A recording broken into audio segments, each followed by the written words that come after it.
Hello दोस्तों, मैं हूं संदीप सिंह। आप सभी का 3G इंस्टीट्यूट में स्वागत करते हैं। दोस्तों, हम एम लक्ष्मीकांत जी के पॉलिटी का माइंड मैप बना रहे थे। माइंड मैप बनाने की अगली कड़ी में हम लोग बढ़ते हैं और नागरिकता पर बात करते हैं। इसके पहले हमने बात किया था भारत के संघ राज्य क्षेत्र, संघ और इसके राज्य क्षेत्र।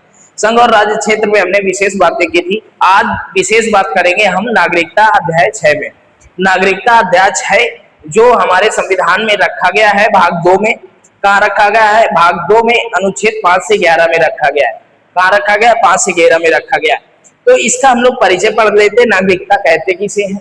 नागरिकता क्या होती है? तो नागरिकता ऐसा व्यक्ति जो किसी देश या क्षेत्र विशेष का, ऐसा व्यक्ति जो किसी देश या क्षेत्र विशेष का पूर्ण सदस्य हो, पूर्ण सदस्य के साथ साथ उसको राजनैतिक अधिकार प्राप्त हो, पूर्ण सदस्य हो तथा राजनैतिक अधिकार प्राप्त हो, वह उस देश का नागरिक कहलाता है।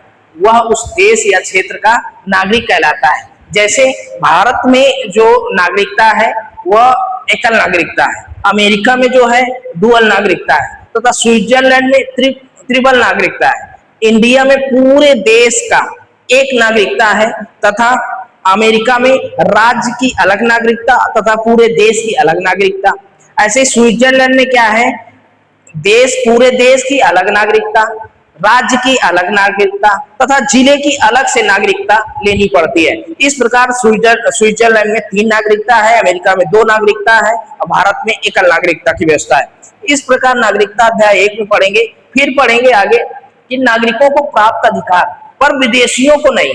मतलब नागरिकता जो है हमारी भारतवासियों को प्राप्त है पर वो विदेशियों को नहीं प्राप्त है।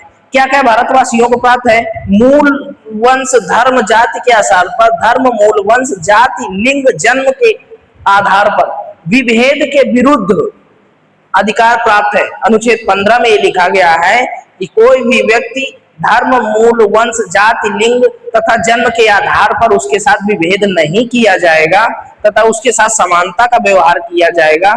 यह रखा गया है अनुच्छेद 15 में।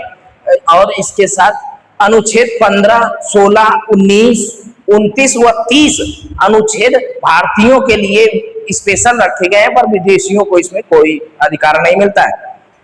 फिर उसके बाद में संसद और राज्य विधानमंडल में, संसद और राज्य विधानमंडल में क्या है कि सदस्यता के लिए चुनाव लड़ने का अधिकार केवल भारतीयों को है, विदेशियों को नहीं है। उसी प्रकार सार्वजनिक पदों